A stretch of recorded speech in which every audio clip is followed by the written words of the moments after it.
ఇన్ని చేశారు. రాష్ట్రంలో ఎక్కడైనా ₹1 లంచం ఇచ్చిన ప్రభుత్వ పథకం కోసం ₹1 లంచం నేను ఇచ్చానని జగనన్న ప్రభుత్వంలో ఒక్కడంటే ఒక్కడిని చూపించండి. ఎందుకంటే లంచం లేకుండా ప్రభుత్వ పథకాలు వెళ్ళాయి. నెంబర్ 2, ఎక్కడైనా ఒక లబ్ధిదారుడు, ఒక ఎంఆర్ఓ ఆఫీస్కి వెళ్ళాను, ఎంపీడీఓ ఆఫీస్కి వెళ్ళాను, నేను కలెక్టర్ ఆఫీస్ చుట్టూ కూడా కాళ్ళ ఏళ్ళ అరిగేటట్టు ఎండ వాన అనకుండా కాపలా కాసి నిలబడి ఈ పథకాన్ని పొందాను, డబ్బులు ఇచ్చానేవాడిని ఒక్కడిని చూపించండి. ఒక్కడిని. ఇవేవి జరగల.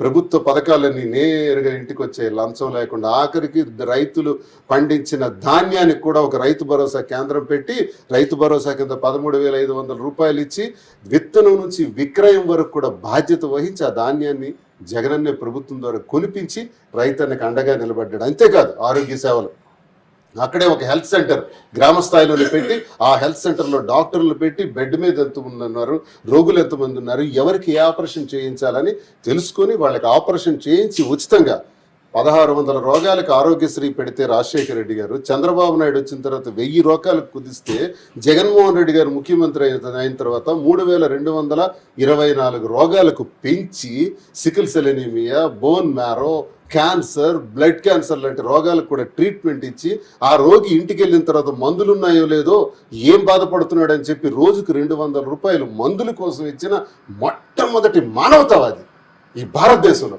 ఎందుకు ఇవ్వాలి మందుల కోసం డబ్బులు?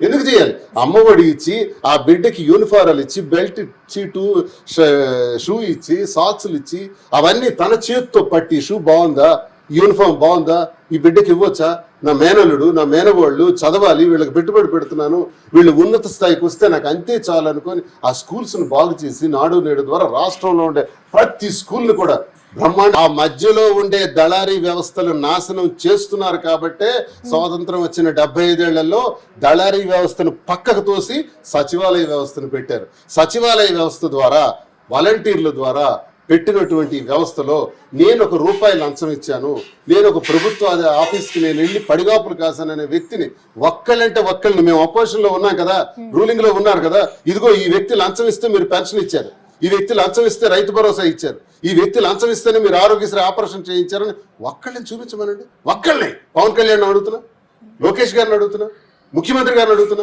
కూటమి ప్రభుత్వాన్ని. అందరికీ నమస్కారం.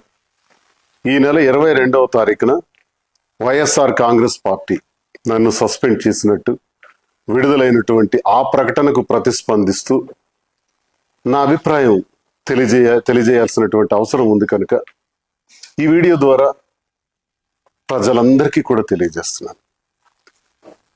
వైఎస్ఆర్ కాంగ్రెస్ పార్టీ గురించి మాట్లాడే ముందుగా జగన్మోహన్ రెడ్డి గారు నాకు ఈ స్థాయిని, ఈ గౌరవాన్ని, ఈ హోదాను ఇచ్చినటువంటి జగన్మోహన్ రెడ్డి గారికి నా ధన్యవాదాలు నేను తెలియజేస్తున్నాను. మరి ఈరోజు పార్టీ కోసం చాలా కష్టపడి పనిచేశాను, గొంతై మాట్లాడాను, గట్టిగా ప్రతిపక్షాల మీద విరుచుకుపడ్డాను. ఎంతో కష్టపడి పనిచేసినటువంటి నాకు అకారణంగా వ్యక్తిగత కారణాలు అన్నటువంటి కారణంతో నాకు సస్పెండ్ చేశారని తెలిసింది. అయితే ఇందుకు నేను పార్టీ నాకు అందించినటువంటి సహకారం, రాజశేఖర్ రెడ్డి గారితో అడుగులు వేసిన నేను, జగన్మోహన్ రెడ్డి గారితో నడుస్తున్న నేను, నా హృదయంలో జగన్మోహన్ రెడ్డి గారు ఇప్పుడు కూడా చిరస్మరణీయులు. అయితే ఈ రాజకీయ క్రీడలో నేను బలయ్యానేమో అని నాకు అనిపిస్తుంది.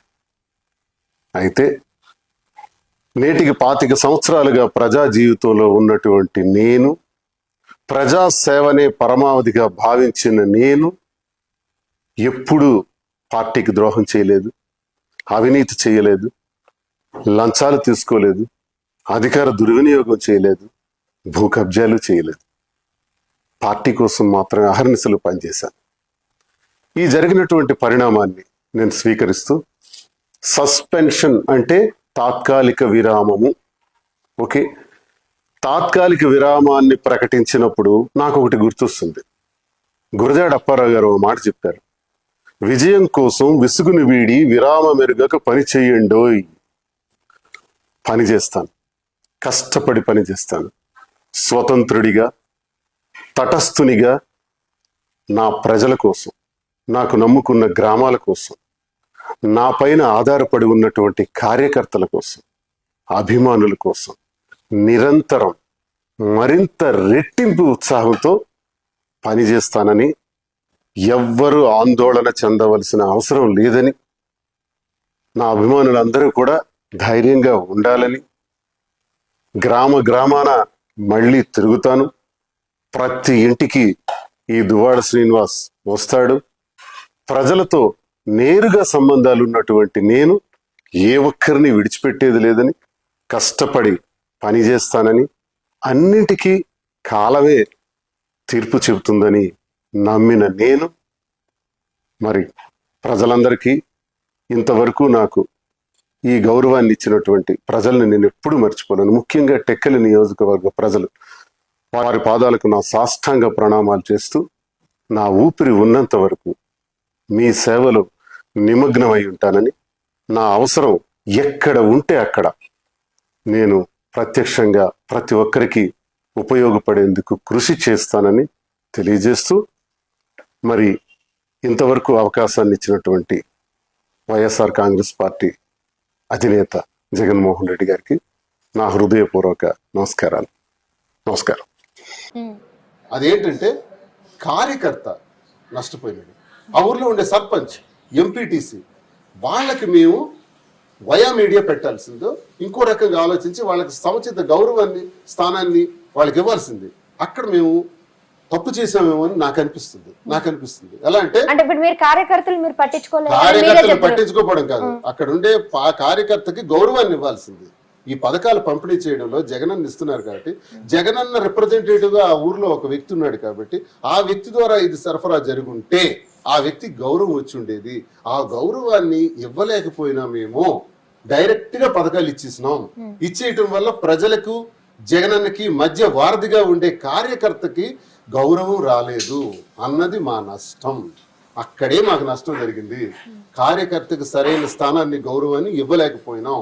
మేము చేసిన తప్పులేంటో నేను స్పష్టంగా చెప్తున్నాను కదా. ఆ తప్పు వల్లే మా కార్యకర్తలో కొంత గౌరవం పోవటం వల్ల కార్యకర్త నిరాశ, నిస్పృహకు గురైనాడు. ఆ తప్పు కూడా జరిగింది. రెండు సార్ ఇంకో తప్పు కూడా నేను చెప్తాను సార్. మీకు ఆల్రెడీ ఒక సామెత తెలిసే ఉంటుంది, చైనాలో చేపలు ఇవ్వడం కాదు చేపలు పట్టడం నేర్పించాలని. మీరు ఎంతసేపు ఉచిత పథకాలు ఇస్తున్నాం అని అంటున్నారే తప్ప, అసలు వాళ్ళు ఎలా బతకాలి, వాళ్ళకి ఎలా ఉపాధి కల్పించాలో దాని మీద ఎప్పుడైనా దృష్టి పెట్టారో మీ ఎకనామిక్స్ లో? ఇప్పుడు మేము నేతన్నకి 24,000 ఇచ్చాం, తిని కూర్చోవాలని ఇవ్వాల.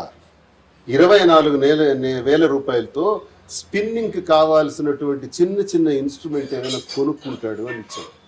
ఒక బిడ్డకి 15,000 అమ్మఒడి ఇచ్చాం. ఎందుకో తెలుసా? తిని కూర్చోటానికి కాదు. ఆ తల్లి ఆ బిడ్డకి స్కూల్కి పంపించేటప్పుడు పండగలకో లేకపోతే ఇంకో సందర్భంలోనో ఒక 2 బట్టలు కొనుక్కోవటానికి, లేకపోతే పుస్తకాలు కొనవటానికి, లేకపోతే ఇంకేదైనా ఆ బిడ్డకి అవసరమైనటువంటి అవసరాలు ఆ ఏడాదిలో తీర్చుకోవటానికి 15,000 రూపాయలు ఇచ్చారు. రైతు భరోసాకి 13,500 ఇచ్చింది. రైతు వ్యవసాయం మానేసి ఇంట్లో కూర్చొని కాదు, నీ వ్యవసాయానికి తోడుగా విత్తనాలు, ఎరువులు, పురుగు మందులు ఇస్తున్నాను. నువ్వు విత్తనాల సమయంలో అప్పుకి వెళుతున్నావు. 10,000 రూపాయలు, 20,000 రూపాయలు ఎవరైనా అప్పిస్తే బాగా ఎదురు చూస్తున్నావు. నువ్వు అప్పు చేయకన్నా నేనున్నానన్నా అని చెప్పి 13,500 రూపాయలు ఆ వ్యవసాయానికి ఒక సపోర్ట్ గా ఇస్తున్నాం తప్ప, ఈ పథకాలు ఏ పథకం కూడా, జగనన్న ఇచ్చిన ఏ పథకం కూడా ఇంట్లో కూర్చొని తినటానికి ఇవ్వలేదు. వాళ్ళు చేసే పనిలో ఒక మహిళ ఉంటారు. ప్రతి మహిళకి 20 సంవత్సరాల వయసులో పెళ్ళవుతుంది. హిట్ టీవీ యాప్, ఇందులో short news, live news, entertainment shows, movies, digital magazines తో పాటు మీ జిల్లా వార్తలను కూడా ఫ్రీగా చూడొచ్చు. ఇంకెందుకు ఆలస్యం, వెంటనే హిట్ టీవీ యాప్ ని డౌన్లోడ్ చేసుకుని ఫ్రీగా ఎంటర్టైన్మెంట్ పొందండి. Hit TV app. Hit TV app. Please download hit TV app. Hit TV app ని ఫ్రీగా డౌన్లోడ్ చేసుకుని ఎంజాయ్ చేయండి. మీకు నచ్చిన ఎంటర్టైన్మెంట్ కోసం హిట్ టీవీ యాప్ ని ఫ్రీగా డౌన్లోడ్ చేసుకుని ఎంజాయ్ చేయండి. హిట్ టీవీ యాప్ ని డౌన్లోడ్ చేసుకుని ఆస్వాదించండి, ఆశీర్వదించండి. ఇంతమంది సెలబ్రిటీలు హిట్ టీవీ యాప్ ని డౌన్లోడ్ చేసుకోండి అని చెప్తున్నారంటే ఎంత మంచి యాప్ ఆలోచించండి. అమెరికా అమెరికా అమెరికా అమెరికాలో చదవాలనుకునే వాళ్ళకి విశ్వసనీయమైన పేరు మన శౌర్య కన్సల్టెన్సీ. UK లో 1 year masters. UK లో 1 year masters. 2 years work permit up to 5 years visa. Contact Saurya Consultancy. Contact 89851 89851.